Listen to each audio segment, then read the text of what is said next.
नमस्कार। आज हम जानेंगे भुजंगासन के वेरिएशन तिर्यक भुजंगासन के विषय में। भुजंगासन का वीडियो हम अपलोड कर चुके हैं। बैकवर्ड बेंडिंग में चेस्ट एक्सपेंशन का बहुत अच्छा और बहुत सिंपल सा आसन है भुजंगासन। अब हम जानेंगे तिर्यक भुजंगासन। तिर्यक भुजंगासन करने के लिए, चूंकि ये पेट के बल लेट के करने वाला आसन है, तो आप पेट के बल लेटे हुए हैं मकरासन की अवस्था में। वहां से आप भुजंगासन करने की स्थिति में जाएंगे। दोनों हाथों की हथेलियों को सीने के बगल में रखा, कोहनियों से मोड़ते हुए हाथों को। माथा हमारा जमीन पर लगा हुआ है। दोनों पैर मिले हुए, दोनों पैरों की एड़ियां और पंजे मिले हुए, पैर की एड़ियां पीछे की तरफ पॉइंटेड। अब हमें श्वास को भरते हुए माथे को उठाना है। श्वास भरते हैं, माथे को उठाया, नाक को उठाया, चिन को उठाया, गर्दन को उठाया, सीने को धीरे धीरे करके उठाते हुए, कोहनियों को धीरे धीरे थोड़ा थोड़ा खोलते हुए भुजंगासन की अवस्था में पहुंचे। भुजंगासन की अवस्था में जब पहुंच जाएंगे तो फिर हमें दोनों पैरों के बीच में कम से कम 1.5 से 2 फीट की दूरी बनानी है। दोनों पैरों को दूर दूर कर लेना है। दोनों पैर दूर दूर करने हैं।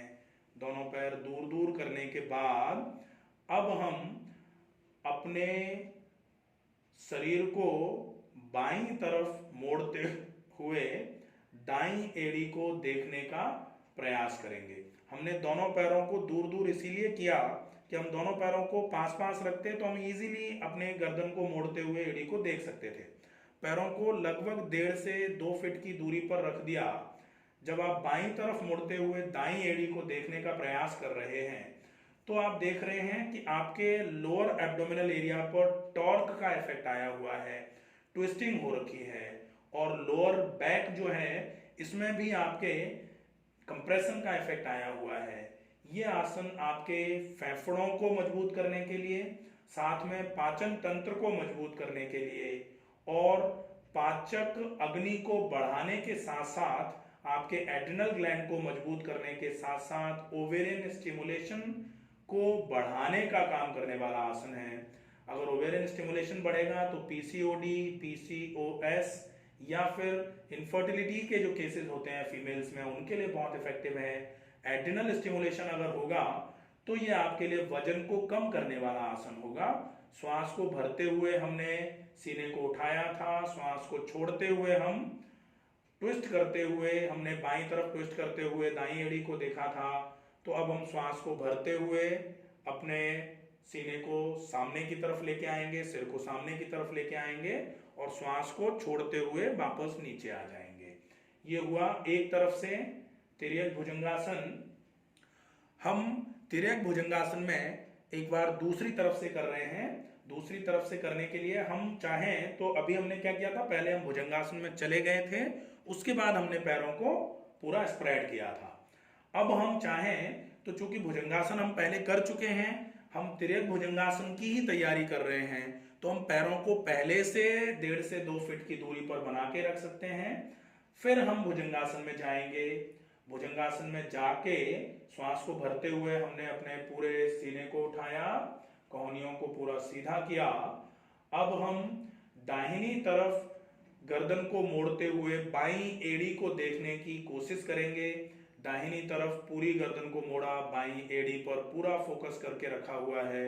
पेट पर टॉर्क है, सीने पर टॉर्क है, और जो आपका ग्लूटियल रीजन है उस पर कंप्रेशन का इफेक्ट आ रहा है। तो ये आपके ग्लूटियल रीजन को कम करने का काम कर रहा है, कमर की मांसपेशियों को मजबूत करने का काम कर रहा है, स्पाइनल मसल्स को टोन करने का काम कर रहा है, साथ में डाइजेस्टिव डिसऑर्डर्स के लिए बहुत इफेक्टिव है, रेस्पिरेटरी डिसऑर्डर्स के लिए बहुत इफेक्टिव रहेगा।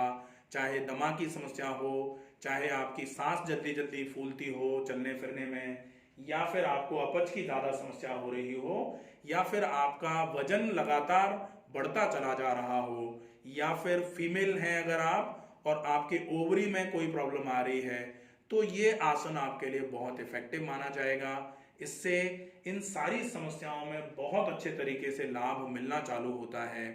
आप श्वास को भरते हुए सीने को उठाया था, श्वास छोड़ते हुए गर्दन को मोड़ते हुए आप आसन की अवस्था में आए थे।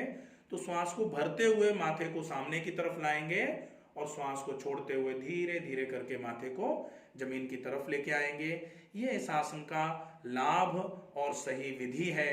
इस आसन को करके आप वजन को भी बहुत अच्छे तरीके से कम कर सकते हैं और साथ में लोअर बैक पर जो बैक फ्लैप्स आते हैं, लोअर बेली पर जो फ्रंट फ्लैप्स रहते हैं, इनको कम करने का बहुत अच्छे तरीके से ये आसन काम करता है। और सबसे बड़ी बात ये कि आसन ऐसा है कि कोई भी इस आसन को आसानी से कर सकता है। इस आसन को करने में बहुत ज़्यादा बेंडिंग, ट्विस्टिंग या बैलेंसिंग की आवश्यकता नहीं है, बहुत इजीली होने वाला आसन है।